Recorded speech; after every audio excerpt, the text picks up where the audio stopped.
LifeWave has the opportunity to create a new way of direct selling that maybe has not been thought of before. And this is with the emphasis on innovation, creating new technology, being a world leader in a specific area, and how that is going to perpetuate the industry and the opportunities moving forward.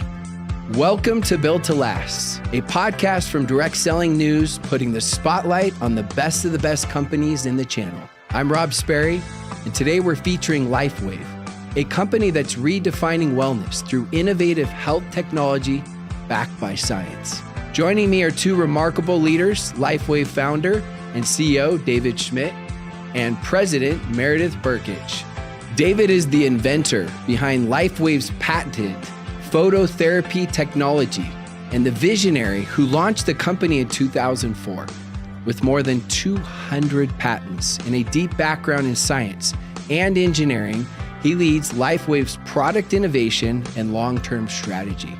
Meredith brings more than 2 decades of executive leadership in direct selling, guiding fast growth organizations with a people-first philosophy. As president of LifeWave, she's focused on scaling the company's infrastructure and enhancing both the brand partner and customer experience around the world. In today's conversation, we'll explore what makes LifeWave's opportunity model, leadership, culture, and field support systems stand out, and how they've achieved such extraordinary growth. Let's dive in. All right, so to kick this podcast off, I would love to hear from the visionary, the inventor, the founder on a little bit of the background. I mean, the company got started in 2004, but how did this come about? Like, what was your vision that really built this and kept this going and obviously scaled it? We'll get into the scaling a little bit later. I think it's probably important to say that I never had the thought that I was going to get into network marketing. Didn't really know a lot about the industry. I had some exposure to it in college. During the late 90s, though, I owned a company and I was developing different technologies for the U.S. Navy through government contractors.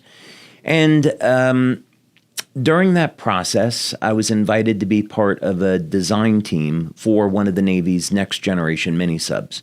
So I took a look at the program and I thought, okay, maybe I can come up with a way to help improve crew survivability, so I'll get to work on this. And what I learned about the mission profiles is that people were going to be having to stay awake for 30 hours, 60 hours at a time. And in those days, people were using, like today, they were using caffeine, any type of amphetamine to stay awake. So I've always been interested in health, and I thought this would be a good opportunity to take a approach to this that maybe didn't rely on a drug. Maybe we could find a non-drug way to do this. So I spent several years. I came up with LifeWave as a technology. And then 9/11 hit. And military was interested in weapons and not survival equipment. So I had a family to support. So I thought, okay, well, there's probably people out in the public that are interested in a technology to help burn fat and gain energy. So I'll go ahead and start a company, and that's when LifeWave was born in 2002. So it was 2 years to figure out how to set up the manufacturing, doing clinical studies to support the work, and then what's the market research? How are we going to actually end up selling this? Is this through TV, radio, print? And along the way, it became obvious to me that network marketing was by far the best way to go to market, which we did in November of 2004, and it's changed my life in absolutely remarkable ways. Was it a lot harder than you thought, direct sales, once you got in those first couple of years, or was it what you thought, or was it easier than you thought? Way more difficult. I would say it was way more difficult because I didn't know anything about the industry. I made a ton of mistakes. I look back at it in retrospect, and I think it's only through the grace of God that we survived. The work hours were very long. They still are, and which has never bothered me because I love what I do. But yeah, I would say in one sense, the work was very, very difficult. But on the other hand, the business grew very rapidly, much more rapidly than I think through other means. And the rewards about meeting the people that you're helping, meeting the people that are building the business, just does not happen in any other industry. So I fell in love with the industry right away. That's such an important aspect. I mean, hearing that, I fell in love with the industry right away because it's a success principle. Everything worthwhile is always harder than we think it's going to be. It's not like, you could even go to the greats of all time, Tom Brady or Michael Jordan, and they're not like, oh, that was way easier than I thought, right? So hearing that passion is so key and critical to be able to get through those moments. Well, Meredith, you've described LifeWave's mission as maximizing human potential. Being around the channel for 2 decades and then seeing what LifeWave has done and become one of those built to last companies that has integrated this principle, like what do you see that you guys are really doing to integrate that? Because I know sometimes it can sound like a cliche, right? But cliches are cliches for a reason because they are timeless principles that actually work. I think that maximizing human potential is something really at its core that we all want to do. I think we talk about it a lot. And yet I heard a message many years ago that said that the graveyard was full of the most human potential. And it really struck me at the time because it is a multifaceted opportunity in direct selling, not only from the financial impact that you can have to create a better life for your family, but to be the best version of yourself. And I think that's physical. Of course, it's spiritual, and it's certainly mental, and are we always striving to be better and be that version for our families, for our communities, and for our teams if we're so fortunate. And I think that at LifeWave, to start out with a founder, with a person like David Schmidt, who has, as a core driver from the very, very beginning, said, I want the world to be a better place, and I want people to have the opportunity to be empowered to be that best version of themselves. It all starts there, right? That's the core. And so how does that reflect and translate into what we do at LifeWave? We're constantly asking ourselves, will this empower people? Will this give them the tools that they need? Will this give them the products that they need? Will we be providing a tangible way to better themselves? Yeah, it's interesting how you say that, and you start out with David, because I look at it as it's like a ship, the vehicle, indirect sales, the company. And inevitably, there are going to be storms that come. It just happens. The greatest stocks, the greatest companies have them. It's perspective, it's reality. But who's the captain of the ship, right, is so important, more important than anything else. Trust me, I know you can't build a viable business without the products and the comp plan and the culture, but inevitably that starts with the captain of the ship. And then after that, of course, the captain's got to have, who are the other leaders, right? Like yourself. And then you're working with the other corporate leaders and the field leaders, because that's where it stems from, because it's not your typical transactional business. People, they're striving to be better human beings in this business. And so they're looking at, like, who are the people at the top? And we won't go through the companies, but you and I have both seen, I know we have experienced, David as well, right? We've seen companies where they had a lot of success, but because that wasn't there, the captain, in the end, it didn't matter how much they did in sales. And so that leads me to the next question, especially at the beginning. I mean, you guys went through your hard times. You briefly mentioned that. I'm guessing underfunded at times where it's, I don't know, I'm guessing where it's... it actually wasn't that. Okay. No, actually, our challenges occurred in 2006 and 2016. So for perspective, November of 2004, our first month doing sales, we did $500,000 in sales. 2005, we did about $17 million in sales. Wow. So we were off to a great start as a new company. 2006, we started to experience a number of challenges, but it was in October of 2006 that we were the victim of a credit card scam. So we had somebody in Europe that was buying credit cards through Russia, They were placing fake orders. We had about $1 million or so worth of fake orders go through. We had paid commissions on it. And that was an unbelievable disruption in the business. And 2007, we went month by month. We lost about half of our distributors because of that. So we went month by month in 2007, not really knowing if we were going to make it. Did the leaders sense that as well? That you weren't maybe going to make it, or was that just more behind the scenes, kept private? The leaders certainly knew that the company was having its challenges. Yeah. They didn't know, I think, how bad it was. In just a week before Christmas, I emptied my bank account to make payroll. And so I went from some money in my bank account to not having anything, and then living off of credit cards during 2007. And then we were able to, thank God, recover and get back on our feet. And then 2008, year over year, our sales were doubling. Then in 2016, we had integrated, we went from one platform to another for software. The team that was handling it did a terrible job. And we went for 3 weeks where we couldn't take an order, several months where the system just didn't work properly. And again, we went back almost 10 years to the month. We went through another really terrible period. But I would say that if we hadn't gone through both of those problems, we wouldn't be where we are today. It absolutely made us a better company, as ironic as it is.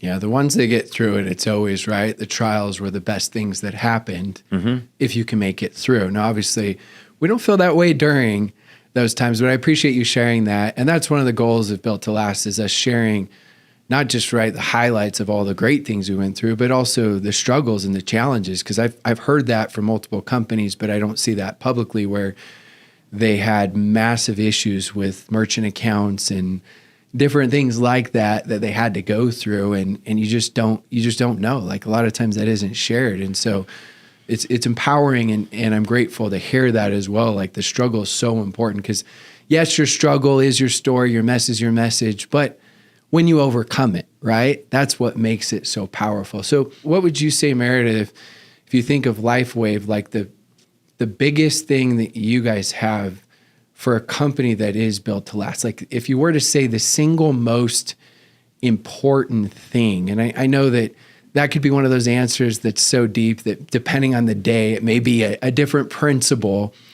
with that. But what would you say it is for LifeWave in particular? I think ongoing innovation is the key to that success that you're talking about, that sustainable future, that legacy build. And because David represents that innovation, because it really is an inventor at the helm here that is steering the direction of the company, it is much more important for us to have him in the front of the room, because the story that he tells and how he unveils the latest project, how he describes how it's going to change the world and make a difference in lives, really can only be delivered by the inventor himself. And that's why we can't get enough of David Schmidt on stage. And neither can our brand partners. They just want more David. And we're happy to make sure that we deliver that. So what would you say for you, like having a key to have a company that is going to be sustainable and be around? First, I would say an extraordinarily important part of why we've been successful is because of our leaders. And what's interesting is that over the years, like all of us, we've met many different types of people that get involved with the industry. And a common thread that Meredith and I see when we're on leader trips is that the leaders don't talk about how much money they're making or getting to another level in their finances. There's none of that. They're talking about, oh my God, let me share with you a testimonial from someone in my downline, and we're getting these testimonials every day. It's amazing how we're changing people's lives. So the leaders, they're amazing people. They're focused on helping people. They see the vision of the company and where the company is going. They see our commitment to the business. So I'd say first and foremost, the leaders that we have are incredible. We're blessed to have them. Manufacturing has been a great strength of the company. We manufacture our products, and we haven't had a stock out. So we can today support a company doing over $2 billion US dollars in sales yearly. I started out of my home with a purely manual process. Then we subbed out to going to what I'd say is a semi-automated process. Then we had a piece of equipment retrofitted to make it automated, and today it's incredibly advanced. We use robotics, we use computerized vision detection systems, and it's very, very high speed. So the manufacturing has been an important part in being able to keep up with our growth and going through spikes in sales. The innovation, as Meredith said, is incredibly important, and it's something that I would recommend to any company in the channel, is that as we look at the trends of where things are going with AI and Amazon and online sales and where they've been, is that unless companies have a strategic edge, they may not survive, no matter how good the compensation plan is or their marketing. So I would definitely encourage owners to be thinking about investing in innovation, and our model of looking out what's going to be around 10, 20 years from now. How do we develop these technologies? How can we patent them, manufacture them? Those are all incredibly important decisions and actions. So at the end of the day, our brand partners know that they can only get our products through LifeWave, and we're completely committed to the channel.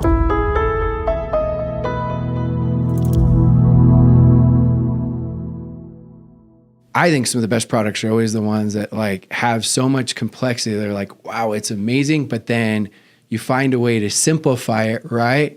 So oh yeah, I get it. You have your X39 patch, and we're talking a lot about innovation, and I'd love to learn more. Well, in terms of complexity, it's interesting you say that, because the patch on that level, as far as a technology, is a nanoscale organic array that's designed to be an optical filter. Using stereoisomers, they create a phenomenon known as circular polarization of light, and this allows the device to open up a communication channel between the device, the skin, and ultimately the receptors in the body. So it's technically complicated, but it's been simplified in such a way that anybody could use it, and takes 10 seconds to apply, and you get the benefits all day.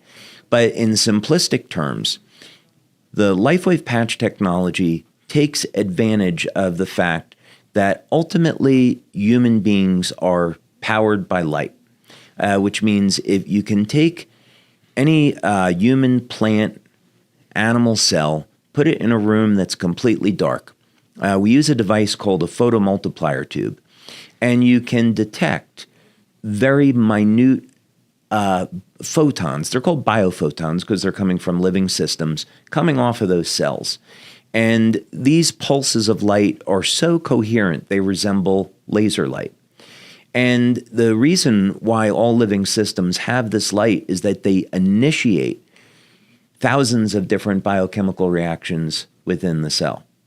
So ultimately, as Robert Becker said in the late 60s, it's the electrical systems of the body that control the biochemistry, but here now more refined today, we would really say it's the light that's emitted from the cells that controls the biochemistry.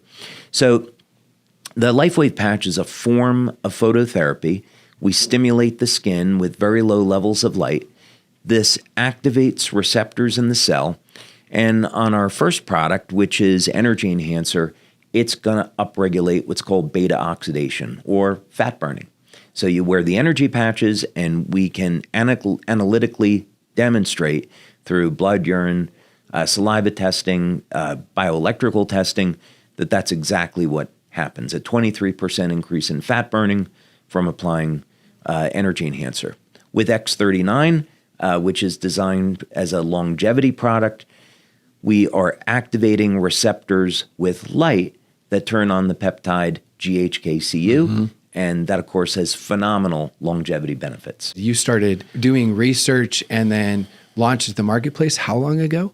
I started the research on X39 in 2008. Wow. And this was long before doctors ever started using it. It had been discovered by Dr. Lauren Picard around 1970 or so.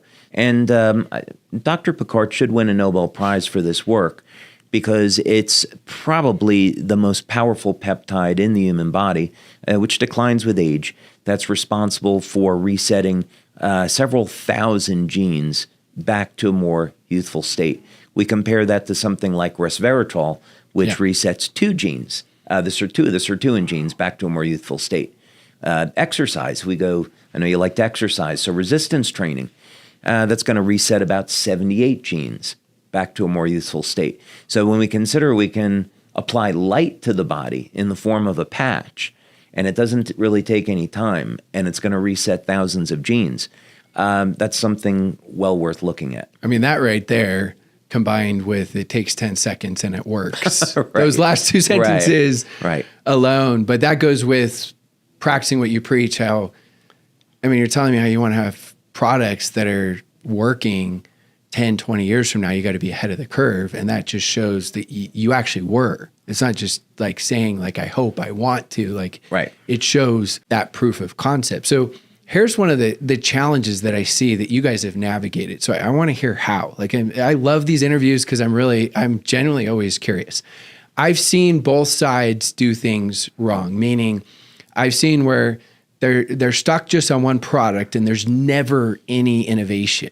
And then I've seen other companies where it's like they have something that works well, but they cause confusion because they don't have the hero product, or you don't even have to say product. It could be story and direction where multiple products can fit in that story, but they cause confusion. It's like learning, I relate it to corporate in the field where it's like they learn how to play basketball and they're like, basketball's great, guys, but guess what? We're going to go play baseball now. But it's amazing, this new thing. And then all of a sudden it's like, now we're going to play football. So how have you guys been able to do that with so much innovation, but keep that synergy and cohesiveness? First of all, the key to, I believe, the innovation success at LifeWave is it is never based on the Me Too concept. At LifeWave, it isn't about that. It's about David, divinely inspired, most of us believe, to see a need in society, to see something that needs to be done to improve the human condition from just observation and being curious and being interested and being passionate about people. And so once that's identified, the thought process that goes in is years down the road. And so again, we're not running around just trying to figure out how to grab the market share of this new thing. It's like, what is core to the human experience? What is a problem that needs to be solved? And I think that that's the type of innovation we do. I think that that's very, very helpful. And then the longevity of it is that by the time other companies see it and see, they've captured all this market share, we're going to rush about and try to Me Too ourselves right onto that. We're already well onto the next invention, years into the next invention. And so I think that creates this ability for us to scale in a way that other companies can't compete with. How do you guys decide when to move on to a new product category? Because there's innovation for the same category, but I know some, I don't know what's allowed to be shared, what's not, with what's in the works, but you guys have developed new categories as well as looking in new categories, right? Because I see some huge strengths and challenges, and it's like sometimes you're in momentum and it's like, let's not touch it. And other times like, no, let's be forward thinking. I think back to Tiger Woods when he just won the Masters, and he goes back and changes his golf swing and everyone thinks he's crazy. And then he goes on to win more and more and more. So I've seen it go both ways, and you guys have obviously made that work, but what goes into that? Like, I know it's innovation, I know it's forward thinking, but I'd love to hear. Well, it starts with benefits. And so when I'm working with our research team and thinking about what type of products do we want to develop, selfishly, I think about what is it that I'd like for myself, what type of products would I use, and hopefully those are going to be things other people are interested in. Like, for example, I don't want to age. And I'd be willing to bet there's probably a lot of people that feel the same way. So the thinking was that X39 was such a massive success that on a technical level, we got about 1/3 of the way to stopping aging. That's what copper peptide does. So it's not a complete solution for stopping aging, but it's certainly an indication that it might be possible. So then the question is, could we develop a technology that would allow people to stop and even reverse aging? That's the goal that we set in our research. And if you do a scientific analysis of it, you'd say that mainstream, especially 10 years ago, mainstream said, well, it's not possible. Lifespan is limited to about 115 years old. Although today, there are groups of scientists that say, well, there's really no limit to how long people can live. There's some rationale that says, well, maybe human beings could make it to 1,000 years old. So how do we create that technology? So the answer always comes back to God and nature. So we see examples in nature of species that never age. They've been able to defeat the normal process of aging. So we began to do studies of some of these species in our lab to try to understand whether or not we could discover how they're doing it and then apply that into something that'll work on human beings. But that's how we develop the products with that kind of thinking, is going down a path that few people go down or don't think is possible, and then end up developing technology, patenting it.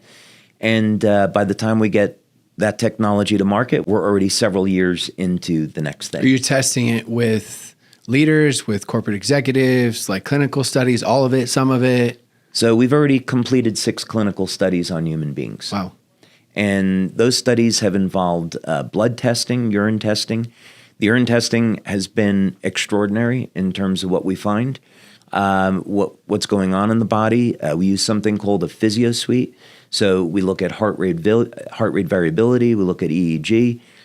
We use a BioWell, biopulsar, bright field, dark field microscopy, a whole suite of different analytical devices so we can really understand what effect this is having on people.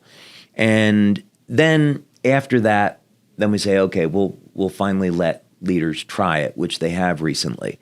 And the exciting thing about this technology is that it is the next generation of light therapy. So LifeWave has been about stimulating the skin with light, but now this new technology embeds light into water. So you drink this water, it releases the light into the body, and it goes to work about 15 seconds after consuming it. And that's the X2O water technology. That's the X2O water system. How is that launched to the leaders? Like, do the leaders get to know first? Is it like a council? Is it the top leaders? How early is that? Because obviously we know the importance of the law of the buy-in, right? But then we know sometimes things are told too soon, and it's like they're out promoting, there's confusion, but there also needs to be excitement. So how does that process work? So, well, in the beginning, you actually touched on something, Rob, that I think is critically important to consider, which is how do we introduce forward-thinking innovation without creating a brand identity crisis? Yeah. Because we know that confused minds say no, and the company, the movement, the journey that brand partners fall in love with, if all of a sudden it seems to be heading off in a different direction, we've seen how that can end very badly for people. So from the very beginning, when David, on our monthly and then sometimes weekly calls where he shares glimpses into his vision of what's 5 years, 10 years down the road, we begin thinking about it, because obviously this is a gift that we are going to be delivering to tens of thousands, hundreds of thousands of people. How are we going to position this product to tie into the light, to tie it into that age reversal? How does this work? And then what we do is we usually put together a focus group, and David's very active in participating with those focus groups, usually the most influential leaders, so that they feel from the very beginning, because you know, and I know, we all know that buy-in is king, and we need that, to access the power of the network. And then offer an opportunity for people to earn the actual technology. So in this case, this is a $6,000 retail priced product. This is not an inexpensive product. Yes. So by offering them a promotion that, say, in our case, 30 people in the Americas earned, I think 15 people in Europe and another 20 or so in Asia Pacific, they have an opportunity to become part of the beta. And so that's really where we are right now. As a matter of fact, David just hosted a call this last week where we had like 15 people on there giving their testimonials. And the only negative of the testimonials was how they were dealing with the foot traffic of all of the people that were constantly ringing their doorbell, trying to beat in a way to come in and try the water. If you can imagine, with our patches, we got to the level that we're at today by delivering light outside the body in a small area. Imagine what's going to happen if we're delivering light inside the body throughout the entire body. And you can start feeling those benefits in 15 seconds. That's pretty world-changing. And it makes a difference in people's lives, and it happens very, very quickly. So I think what would be different about the X2O launch as compared to maybe a traditional product launch is the fact that we're launching a new technology, not just a new product. But I love how you keep talking about the light, because even though it can be a new product, one's inside, one's outside, it still feels like the same story that's just being enhanced. So it doesn't feel like changing direction. It's like, no, we're going to keep improving this story, which is phenomenal. And sometimes we understand it, but trying to explain it where the masses understand it isn't always easy. So, it's light therapy, right? So the brand, fortunately, the brand partners, they got it right away. We've been in the light therapy business, and now this is an innovation in light therapy that hasn't existed, and we're delivering light throughout the body. They got that right away. They saw the synergy. They know that in order for people to get the most benefits out of the X39 patch or any of the patches, you have to be well hydrated. We came out with this product, Cellergize, to complement the patches, which goes in the water. And now the water is a delivery system for those nutrients. So everything fits together. It was made to be that way.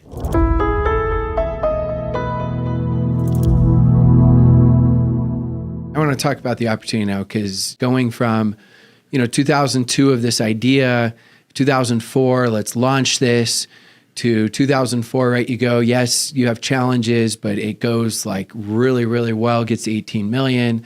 2006, we've got the challenges. 2016, some more challenges, but that becomes a strength. And then all of a sudden, I'm looking here, 2018 to 2024, 30 times growth, win the Bravo Award for most year-over-year growth for the top 100 companies. What happened? I know that could be hours and hours, but what? That's not normal. And obviously there's a foundation built, but what happened? I had spent 10 years and invested $4.3 million into stem cell research. And this is, again, part of this forward thinking. And so when X39 was born, I began to think about and speak with our marketing team that we're not releasing another patch product.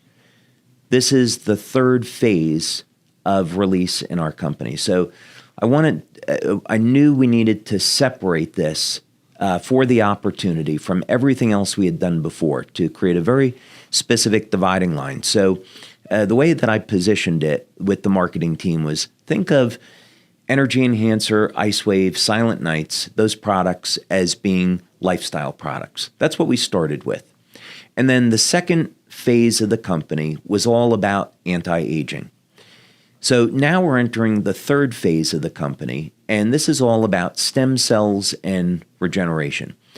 And the timing happened to be just perfect. The closest comparison that we had was a stem cell injection. So if you wanted one stem cell injection, that was going to be between, let's say, $3,500 and $5,000 for a single injection, and about a third of the time it wouldn't work, and there was also risks associated with it. And our product, in contrast, for a brand partner was $100. And it's a product they could use every day, had no side effects, worked with the human body, and had benefits that, in fact, exceeded what you could see with stem cell injections. So from the perspective of the opportunity, the leaders started to see there was this enormous value proposition. So absolutely, that was a contributing factor.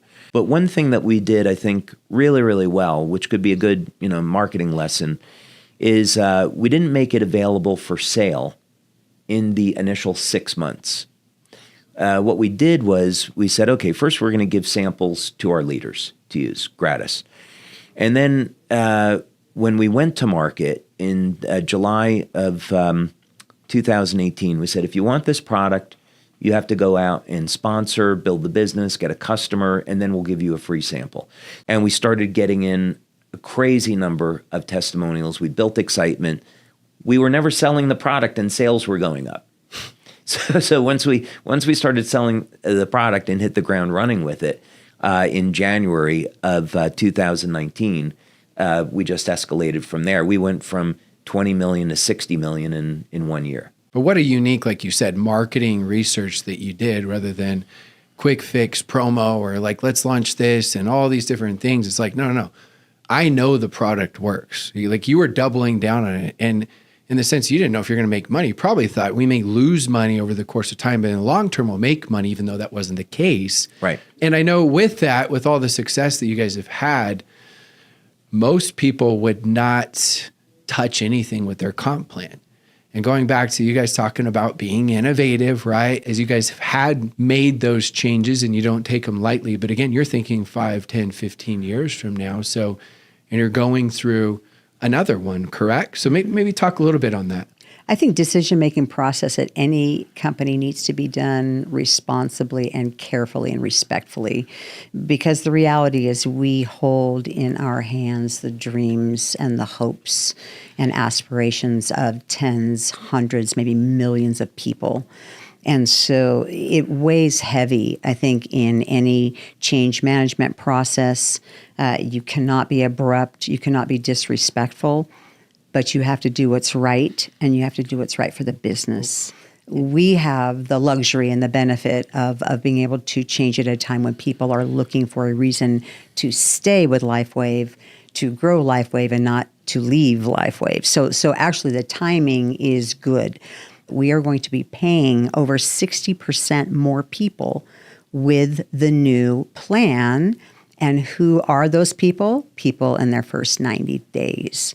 And so because of all of the work and the investment and us understanding what it takes to get a new person to join a company, to enroll, that can be weeks, months, years, the fact that we are going to respect them by building a pathway for them to earn quickly, that's the magic. The approach that Meredith and I take with the leaders and the brand partners has an element to it. I don't know if other companies look at it this way or not, but I think one of the things that we've done is when we speak with our leaders and brand partners, we come from a place of appreciation and thinking about how can we thank our leaders for all of the success that they brought the company. And this is an important perspective because it shows up in some real world benefits for them and for the company. So for example, last year we had our 20th anniversary, and these events take a year to plan out. So as we were thinking about what did we want this conference to look like, we very much started with this idea that it was going to be a celebration. We wanted to celebrate 20 years. So we're very fortunate, in thinking through the planning. We got the original Blues Brothers, Dan Aykroyd and Jim Belushi, to come on board.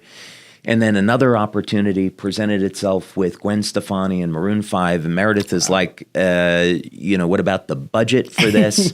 And, fortunately, as the owner, I was able to say, this isn't about the budget. I'll take care of it.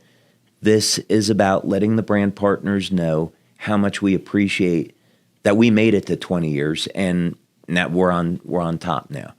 And we have to find a way to meaningfully say thank you. And fortunately, this kind of sentiment has now perpetuated into, maybe there's some other ways we can say thank you. Like, what if we create a generational company? What if we start creating technology that is as valid 5 years from now as it is 20 years from now?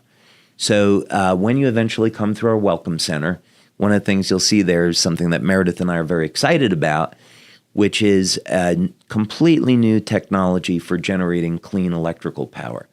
So that's going to be another innovation that we'll bring to market, another opportunity that our brand partners and leaders will get to enjoy. And someday, when those leaders want to retire, they'll be able to pass on their business to their kids. And to me, that's like the biggest way we could ever say thank you for blessing this business. Thank you for your time and work. We're so happy we get to do something that's going to be meaningful in your life. If we're trying to dig a little bit deeper of what you feel like is different about your culture, and maybe how do you feel like that's fostered from your perspective? And it's 2.5 years now you've been with LifeWave. So I'd love to hear that. I think that the key to culture isn't necessarily what it is, but is it true and authentic? And do you live it? Because certainly we've seen a lot of companies. I remember when servant leadership was all the rage and everybody was talking about it. And of course, it's amazing, Greenleaf. And I mean, it's an incredible movement. However, a lot of people would speak it and not live it. So I think once you kind of lock in as a company about what is our differentiator in the area of culture, and then be true.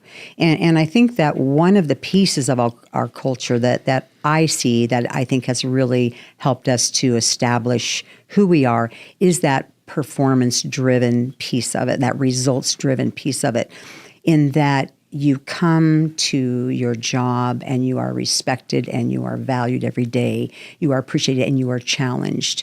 You are challenged to think outside the box. You are challenged to innovate in the most unique areas, and there should be no entitlement. How do you build that trust and transparency, especially with being, $600+ million company, continuing with your employees as well as with the field leaders?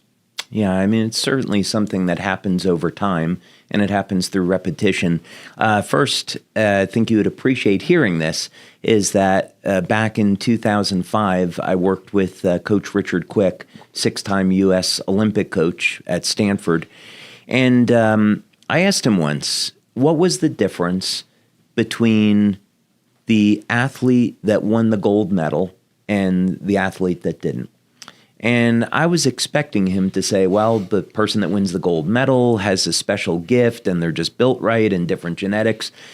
And what he said was, the person that wins the gold medal is the one that does the basics every day. They've committed to their diet, to their exercise. They're in the pool 5 hours a day. They're training, practicing. They're doing the basics over and over again every day. Those are the people that are winning the gold medals.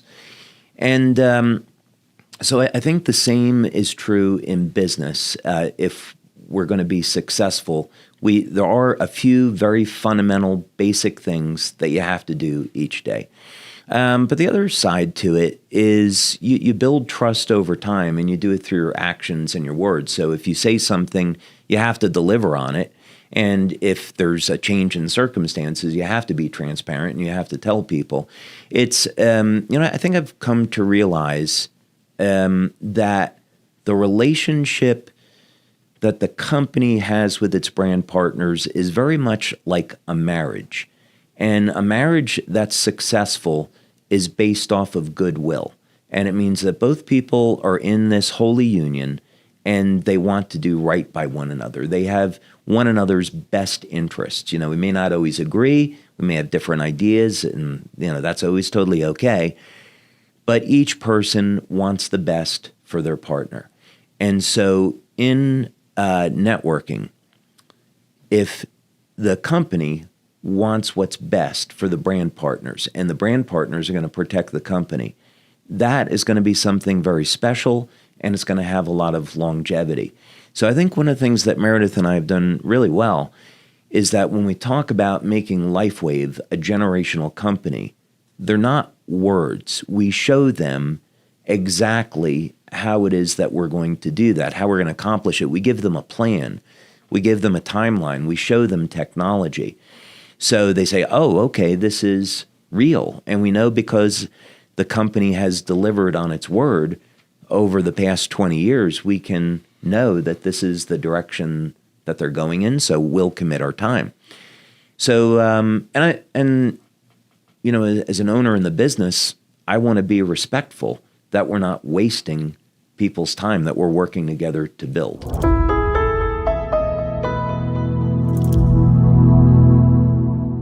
Segueing into some of the stuff that was earlier mentioned by you with AI and Meredith alluding to some of this stuff for later, and you talking about like the importance of leveraging AI, what it will replace, what it won't replace. I mean, that's a hot topic right now. I'd love to be curious, because you're so big on innovation, on what you're already implementing and what you're looking at implementing with AI. And I know it could change next week because it's changing so fast. Yeah. So when we've had meetings with the staff, my mandate to the staff has been, number one, don't hire anyone unless they can tell you how they're going to implement AI into their job and how they're going to leverage that. And we want to see plans based around integrating AI into the organization. Now, that said, we also have a mandate where we will refuse to let people go because of AI. So let's say, for example, we want to integrate AI into customer service. We will not have layoffs. I do not want LifeWave to turn into a company where people are displaced by technology. I think that is an incredibly dangerous, toxic precedent to set. It's demoralizing to people that are on the team that stay, because they'll wonder, well, when am I going to lose my job? So I would rather look at this as AI is a tool. Let's use it to improve efficiency.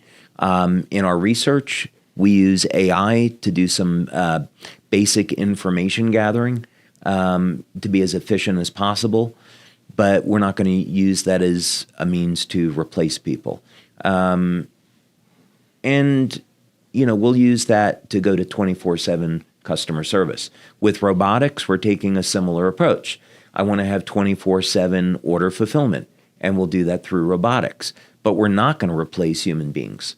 And so I think it's really important for everyone. We have over 600 employees now. I think it's really important for people to know that's the direction that we're heading in. We have to use these technologies to keep up and have an advantage. But we don't want to do it at the expense of the human factor. Otherwise, we lose too much.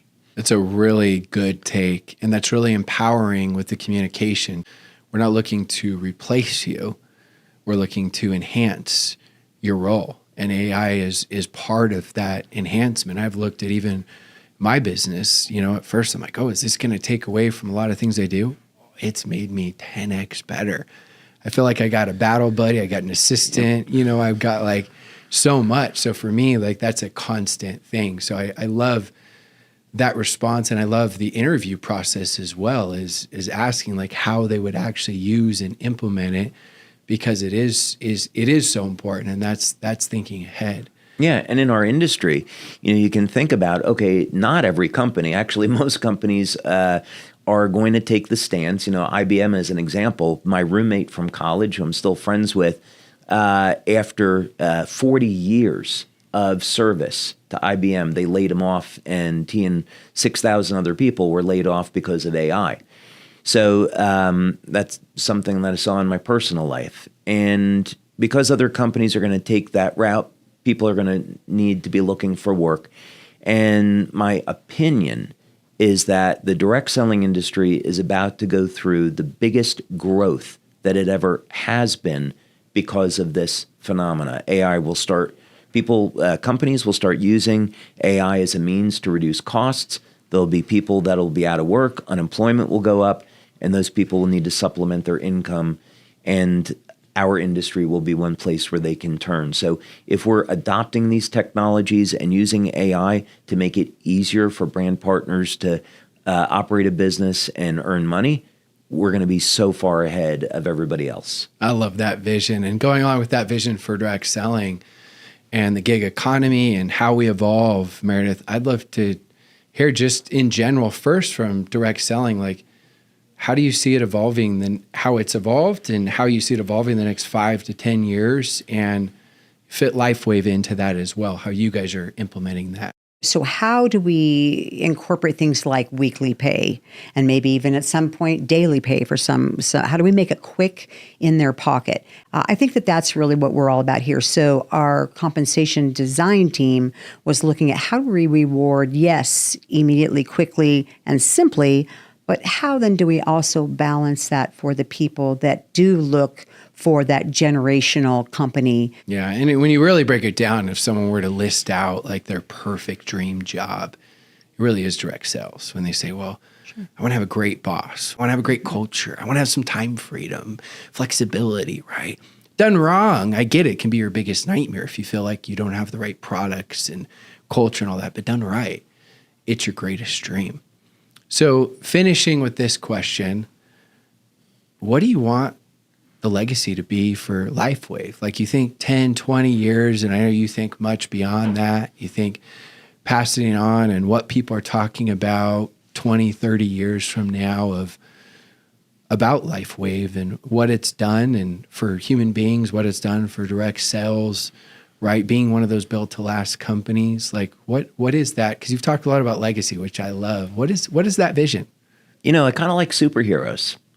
And so I think that shapes a lot about the way I think about things. So, the traditional superhero is get the bad guy, rescue the girl, save the world, right? So I think simple stuff, right? So I think if we were looking, 20, 30, 40 years into the future, we're at an important moment, and we have some extraordinary opportunities. We're dealing with technologies that have the potential to stop and reverse human aging. So thinking about that beyond the individual, what that means is that if we turn that into a reality, and the technology ends up doing that, that means we have functionally, because we're keeping people healthier, we reduce healthcare costs on any one given country.